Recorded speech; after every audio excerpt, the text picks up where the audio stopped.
Ikatlong kabanata. Panalangin sa oras ng panganib. Panginoon, kay dami kong kaaway, kay daming kumakalaban sa akin. Sinasabi nilang hindi niyo raw ako ililigtas, ngunit kayo ang aking kalasag. Pinalalakas niyo ako at pinagtatagumpay sa aking mga kaaway. Tumawag ako sa inyo, Panginoon, at sinagot niyo ako mula sa inyong banal na bundok. At dahil iniingatan niyo ako, nakakatulog ako at nagigising pa. Hindi ako matatakot kahit ilang libo pang kaaway ang nakapalibot sa akin. Pumarito kayo, Panginoon.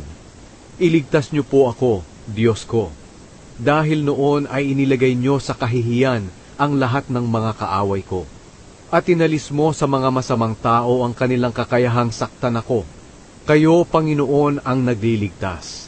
Kayo rin po ang nagpapala sa inyong mga mamamayan.